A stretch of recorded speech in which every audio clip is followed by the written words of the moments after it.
ನಿನ್ನನು ನೋಡಿದ ನಂತರ ಜೀವಕ್ಕೆ ಬಾಕಿಯೇ ಇಲ್ಲವೇ ಯಾವುದೇ ಕೋರಿಕೆ ನಿನ್ನಯ ಒಲವಲಿ ನಾಶವಾಗಿ ಹೋಗಲು ನನ್ನ ಈ ಜನ್ಮವೇ ಮೀಸಲು.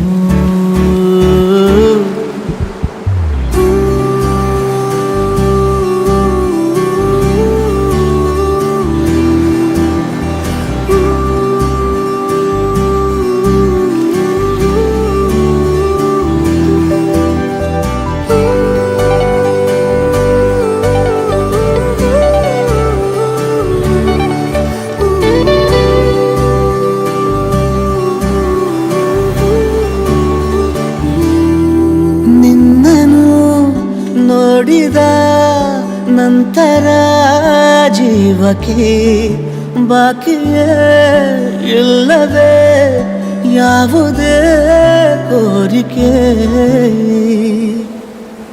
Hi, what A surprise. ಏನ್ ಸರ್ಪ್ರೈಸ್? ನೀವಿಲ್ಲಿ? ಹೌದು, ನಾನಿಲ್ಲೇ. ನಾನು ಇಲ್ಲೇ. ಸರ್ಪ್ರೈಸ್ ಆಗ್ಲಿಲ್ವ ನಿಮಗೆ? ಏನ್ ಸರ್ಪ್ರೈಸ್ ಇಲ್ಲ, ಎಕ್ಸ್ಪೆಕ್ಟೆಡ್. ಅಪ್ಪಿ ನಮ್ಮ ಅಣ್ಣ ಏನಾದರೂ ಫೋನ್ ಮಾಡ್ದ ನಿಮಗೆ?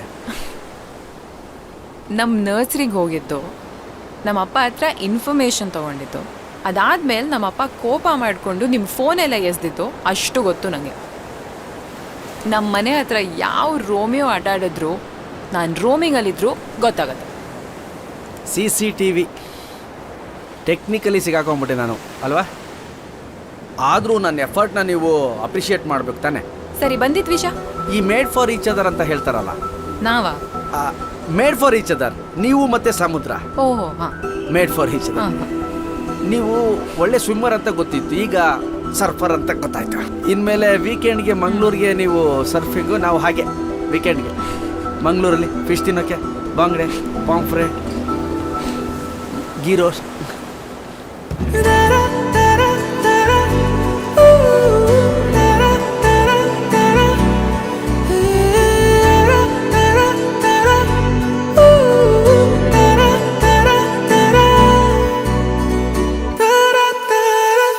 ನೀರಿನಲ್ಲಿ ನೀನು ಮೆಲ್ಲ ಪಾದ ಊರಿದೆ, ನೋಡು ಕಡಲು ನಾಚಿಕೊಂಡಿದೆ.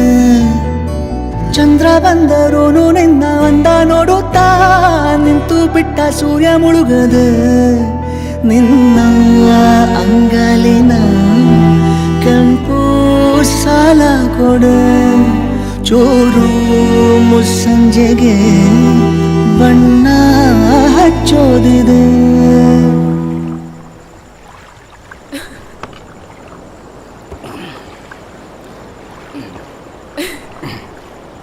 ಎಲ್ಲ ಅಭ್ಯಾಸ ಇರಬೇಕು, ಆದರೆ ಯಾವುದು ಚಟ ಆಗಬಾರ್ದು ಅಂತ ನಮ್ಮಪ್ಪ ಯಾವಾಗಲೂ ಹೇಳ್ತಾ ಇರ್ತಾರೆ. ಇದು ಪ್ರತಿ ಕಿಲೋಮೀಟ್ರಿಗೂ ಒಂದೊಂದು ಮೈಲ್ಗಲ್ಲಿರೋ ಥರ ಪ್ರತಿ ಮಾತಾರು ನಿಮ್ಮ ಅಪ್ಪನ ಬಗ್ಗೆ ಮಾತಾಡಲೇಬೇಕಾ ನೀವು? ಹೌದು, obviously. My dad is my super hero. ಈ ಇಡೀ ಜಗತ್ತಿನಲ್ಲಿ ಯಾರಿಗಾದರೂ ನೋವಾದ್ರೂ ಅವ್ರ ಫಸ್ಟ್ ಅಮ್ಮ ಅಂತಾರೆ. ಬಹುಶಃ ನಾನು ಒಬ್ಬಳೆ ಇರುವೆ ಕಚ್ಚಿದ್ರು ಅಪ್ಪ ಅನ್ನೋದು.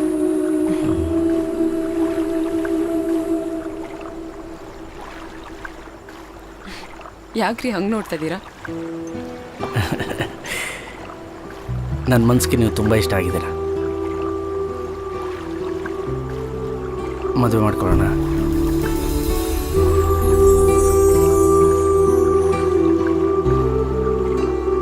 We are made for each other. ಈ ಸಮುದ್ರ ನೀವು, ನಾವು ನೀವು ಹಾಗೆ ಅಂತ ನಿಮ್ಗೆ ಒಪ್ಕೆನಾ? ನನ್ನ ಲೈಫಲ್ಲಿ ಒಪ್ಪಿಗೆ ಅನ್ನೋದು ನನ್ನ ಒಬ್ಬಳದೇ ಅಲ್ಲ. ನಂಗೋಕೆ ಆದರೂ ನಮ್ಮ ಅಪ್ಪಂಗೋಕೆ ಆಗಲೇಬೇಕು. ನಿಮಗೆ ಒಪ್ಪಿಗೆನಾ?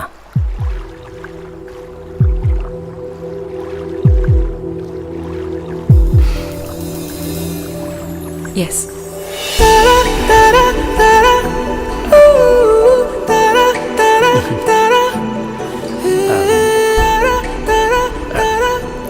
ನಿಮ್ಮ ಅಪ್ಪನ್ನ ಒಪ್ಪಿಸ್ಬೇಕು. ಎಕ್ಸಾಕ್ಟ್ಲಿ.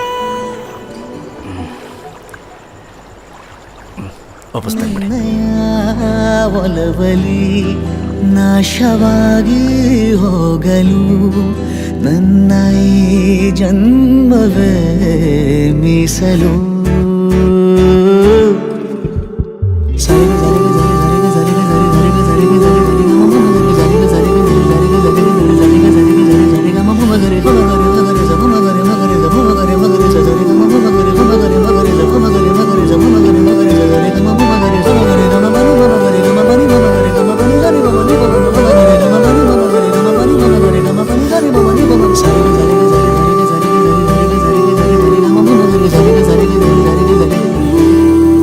ನಿನ್ನನು ನೋಡಿದ ನಂತರ ಜೀವಕ್ಕೆ ಬಾಕಿಯೇ ಇಲ್ಲವೇ ಯಾವುದೇ ಕೋರಿಕೆ.